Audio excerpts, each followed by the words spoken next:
Hello and welcome back. Today is part one of a two-part series on spring cleanup for the Stratocaster.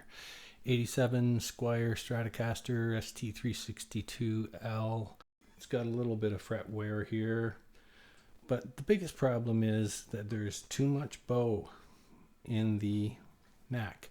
So we're going to try and straighten it out a little bit more. We got it down to about 1.75 or so at the 12th.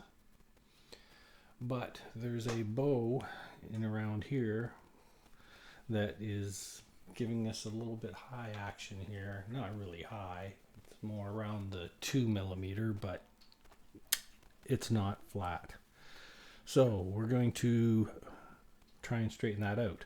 So this being a 1987 means the truss rod adjustment is not up here in the head, it is down under the pick guard. So what that means is we will have to remove the neck, pull out all the stuff here. Eventually we'll pull all the stuff out. We probably just have to remove the neck, and then I'm going to get a clamp, some blocks of wood. We're going to bend that back that way because the last time I was in here the truss rod adjustment was very tight. So I'm debating on putting a little bit of oil in there. Gonna clamp it up first off, check and see if it tightens any. If it doesn't, check the loosening, see if the threads are still there, if there's an issue with the threads. I'm not expecting that, but weirder stuff has happened, of course. So that's what we're going to do today. First thing we're going to do is remove all the strings and then remove the neck. Of course, remembering when you remove the strings, always loosen the skinny ones first, because if you loosen off the larger gauge strings, the thicker strings, there's going to be a lot more pressure put on the neck. There's a pull to it from the strings. If you take the pressure from the large strings off, what's going to happen is you're going to put a lot more pressure on the skinny strings. And if you were just doing a slight adjustment where you weren't going to change the strings, you certainly don't want to break them. And I don't want to break these because they don't really have a lot of usage on them, but at the same time I'm going to have to remove them to straighten the neck and to shield the cavity underneath here. So we may as well put new strings on it. I will probably keep these as backups in case I do snap one of the other ones, because as I say, these don't have a lot of play on them. So that's where we're going today. Off to the bench.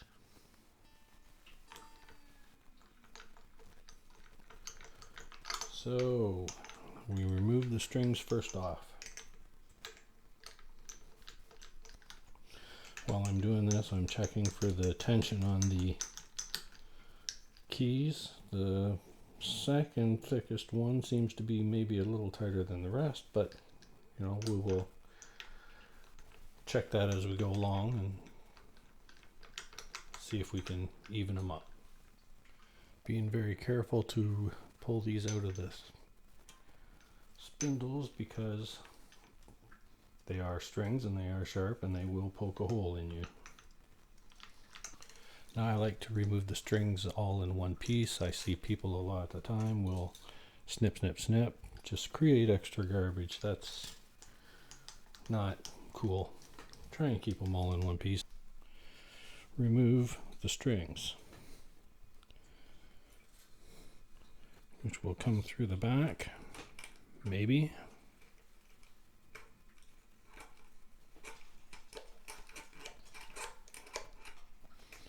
But not easily.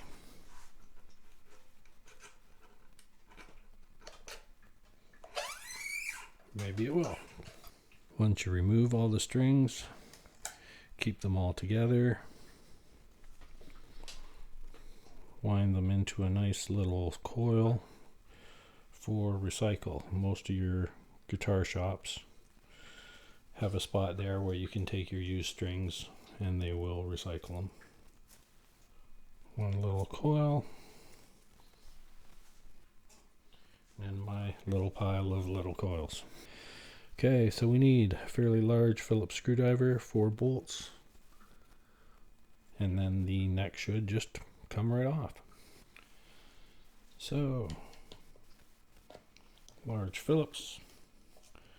Always go about it slowly so that you make sure you do not strip any of the screw heads. All the screws are rotating smoothly. That's good. And with that, we check the threads on the screws. They're not tarnished or rusted or anything. That's fine. We got metal plate, and there is also a plasticky spacer between it and the back of the guitar just to keep it from getting marked, I'm guessing. Okay, always find a good spot to keep all this so you don't lose anything. So now we are ready to carefully remove the body. And there we have it, the neck, which doesn't have as much bow in it now that it's been removed. So it was set that way. Up in the end there, great big Phillips. First off, let's see if we can make this tighten any at all on its own.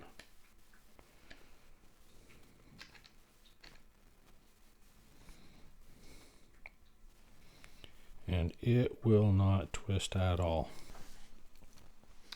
Okay, so now we've removed the neck, and it is fairly flat along there. Doesn't seem to be much of a twist or anything, but the problem is that it will not tighten any. And when we have it attached to the guitar and string strung up, there is a bit of a bow to it. So it does not want to go that way. So let's try and loosen it where it will move fairly freely. The sides of the screws tend to be maybe rubbing on the side of the hole there, as you can see.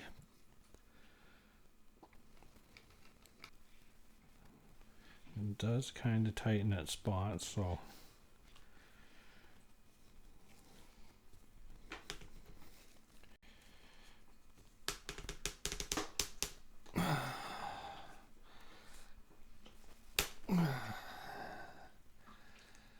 and see how it looks. It looks actually very flat.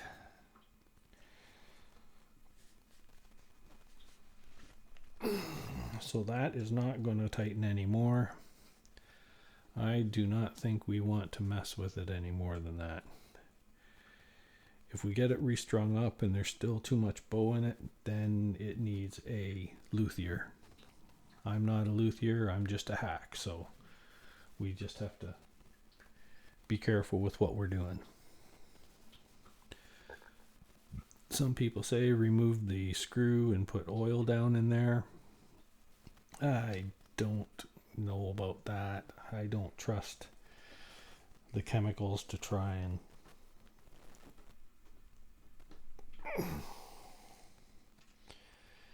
I don't want to put chemicals down in there and risk getting them in between the neck and the fretboard and lifting the fretboard. Now, let's take a look at the frets while they're off. And yes, there are grooves in it.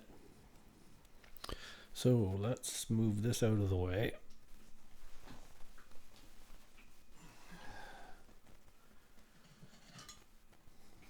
Get our handy dandy flat box and check the frets for rock. Absolutely nothing there.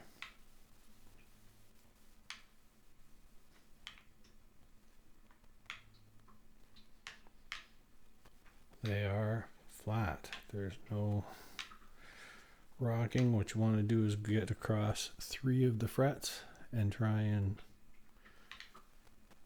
See if there's any high spots.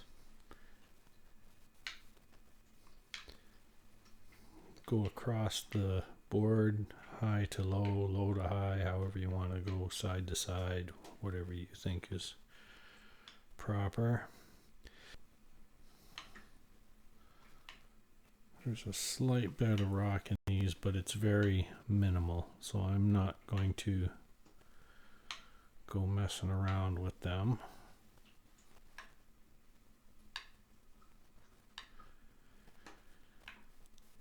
And once you get up past the 12th, the fret rod or the truss rod mainly affects between here and here, not so much up in this area here.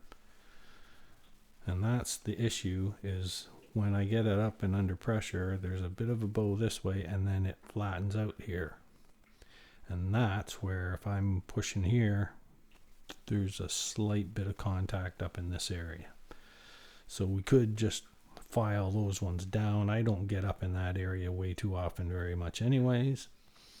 But the first and second fret do have a fair bit of wear, which I mean grooves for the first 3 strings. The middle one there, of course. But I don't know that messing with it is going to be a good thing right now. I'm going to get a clamp up position, see if we can bend this way a bit, and see if that will twist any more. I don't believe it will, but let's check it and see.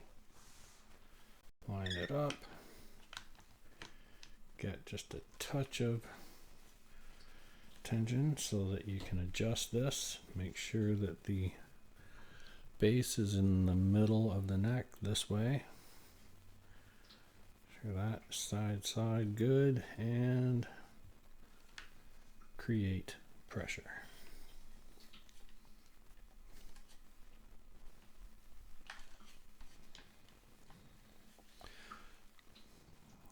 Down the neck, we've got some back bow to it.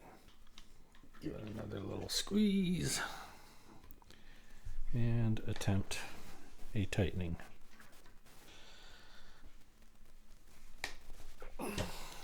It moved a bit, so let's try it from this angle.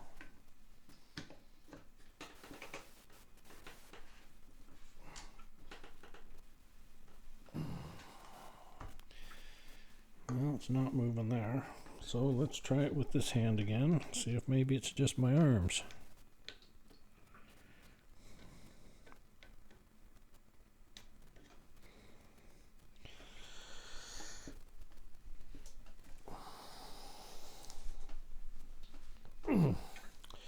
Nope, she's tight. Pop that.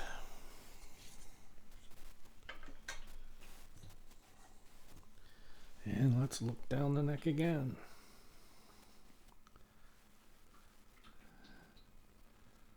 That is mainly flat. There's just a little bit of back bow to it. But that's as far as it's going to go. So that's what we're going to do. The only other thing I can think of is to maybe clamp it up and leave it overnight. Humidifier going there. I could probably put that in the bathroom, which is a smaller room, and really up the humidity on this.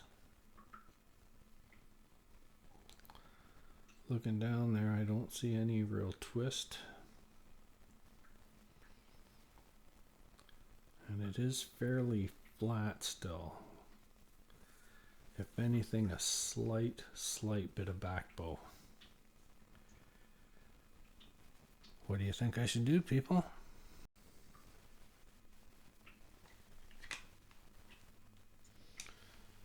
A little bit of pressure and align everything, and then more pressure.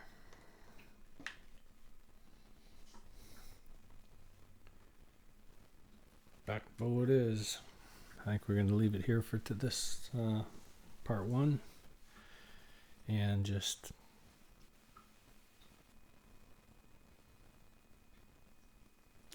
check out the rest when we remove the guts. Why don't we remove the guts now so that we can see what it is we're up against when we want to shield it for tomorrow? Yeah, I think we will. All right, so this gets, I'm going to put it in the bathroom with the humidifier in there. Only doing the bathroom because it's a smaller room and it'll be easier to get into a real high humidity level in there. And so I will do that, and we'll be right back to pull apart the body. So now we have the neck in a confined area being humidified. And we are going to now remove all the pickguard screws and open up the back of this thing and see what we're going to run into with the shielding of the inner cavity. No, don't do this one. Don't do the screws right beside the pickups, because they are your height adjustments for those. You can do this one, skip that one, and do this one.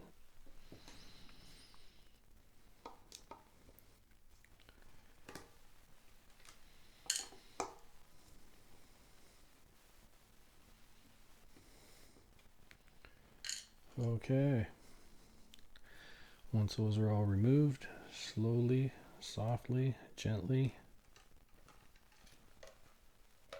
pick up the guard, because there are wires down in here hooked up. You want to be very careful with those. Now, this one being a 87, the back is all fairly smooth and good. Very often you'll find that the wood in there is not finished very well, but this one is. So, and I don't know if you'll be able to see it, but there's a slight discoloration from where this has been out in the sun and faded. So let's cautiously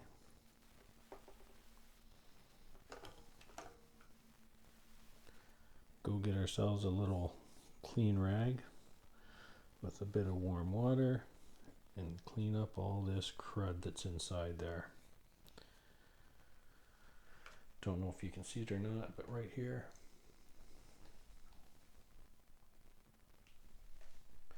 .362/ and then there's an upside down 7, meaning L for left. I don't know why, but that's it. And then there's an H in red. Everything else is good. I scraped that a little bit as I was working on the truss rod one time. But either way, now let's go get a fresh, clean, soft rag and water. And so, fresh rag, it's just t-shirt material, like I say before and again.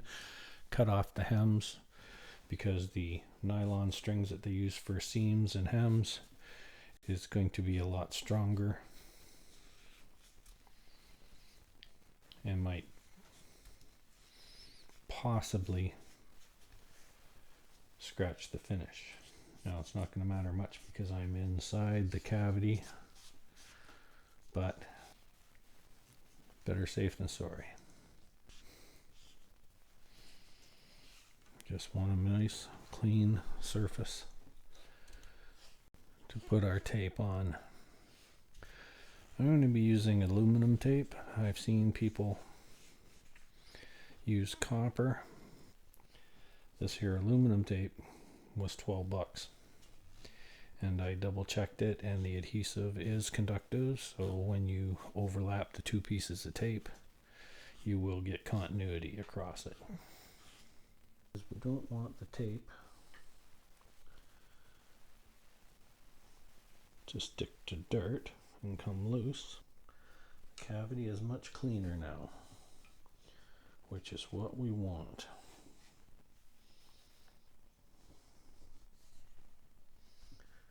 Now the only part that's really going to be hard to get at is down in the deepest one. And a bit of that is because we don't want to pull on any of these wires. They are very thin wires, and they go into very small tunnels. And we don't want to have to work it on them, because that's a completely different story. That, if we were going to do that, then we're going to worry about switching out the pots and pickups and upgrading them. At this point, I'm not really stuck on doing that, because as I say, this is a 1987 all original, and I would rather keep it all original at this point.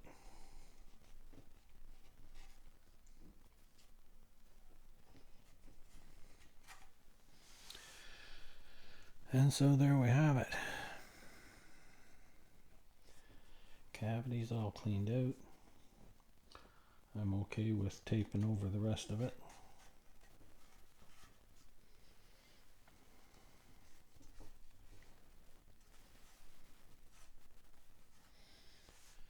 Let's bring it over to the camera and show you a little closer.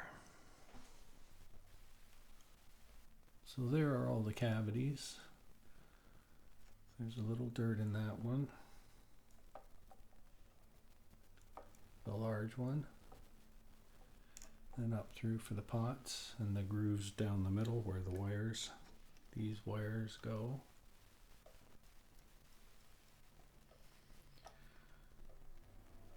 But it's a lot cleaner than what it was. I don't know if you can tell the difference in the shading of the guitar, but let's clean up the rest of this and make sure it's all ready for tomorrow. But what we are going to do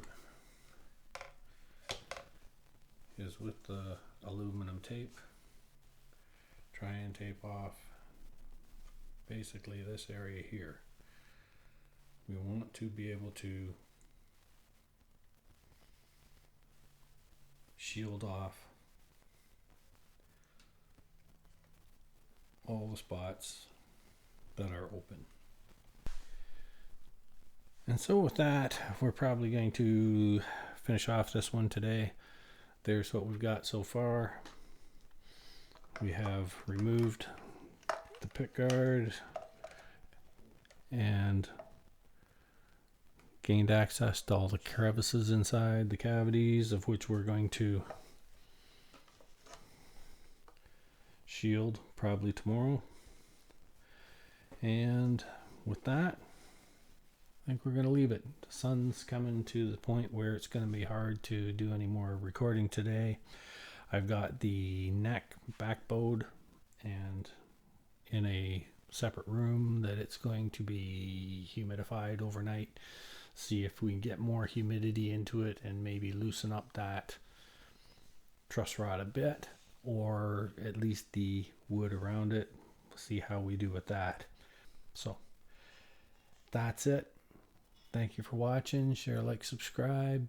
Leave a comment below if you think I did something right, if you think I did something wrong. I'm always willing to hear your opinions. Thank you very much. We'll catch you next time in part 2. Bye now.